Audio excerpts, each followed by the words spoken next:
Shalom, kita jumpa kembali dalam Renungan Goshen Mata. Haleluya. Jemaat yang dikasihi dan diberkati Tuhan, renungan pagi hari ini bertema teladan Daud dalam hal penundukan kepada otoritas.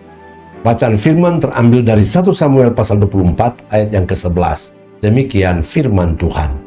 Ketahuilah, pada hari ini matamu sendiri melihat bahwa Tuhan sekarang menyerahkan engkau ke dalam tanganku dalam gua itu.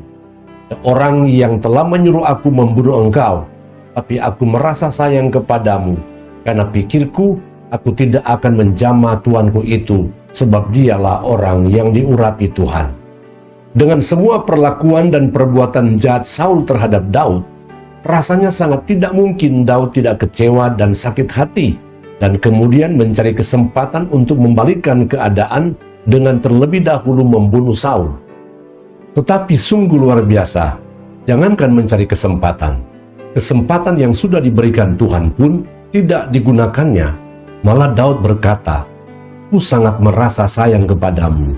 Daud tidak membenci dan memusuhinya, bahkan tidak mengatai Saul dengan kata-kata yang tidak pantas, malah tetap memanggil Saul dengan kata-kata penghormatan, yaitu Tuanku Raja.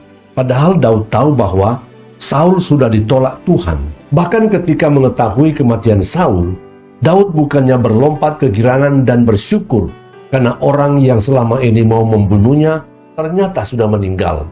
Daud menyobek pakaiannya dan berkabung dengan berpuasa sepanjang hari. Dan orang yang dianggap telah membunuh Saul akhirnya diperintahkan Daud untuk dibunuh. Jadi sikap penundukan Daud kepada otoritas bukanlah hanya pura-pura.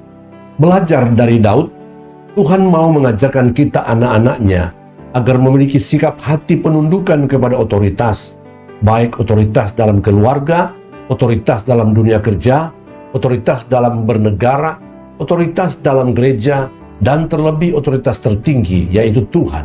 Ingatlah, otoritas adalah laksana payung yang melindungi kita. Jangan payungnya dibalik ataupun ditusuk-tusuk sehingga lubang dan rusak. Payung otoritas yang dibalik ataupun dirusak, maka kita ada di bawah kutuk. Tetapi payung otoritas yang dijaga untuk tidak dibalik dan dirusak, maka kita ada di bawah berkat. Saudara-saudaraku yang terkasih di dalam Yesus, perhatikanlah ayat-ayat firman Tuhan berikut ini.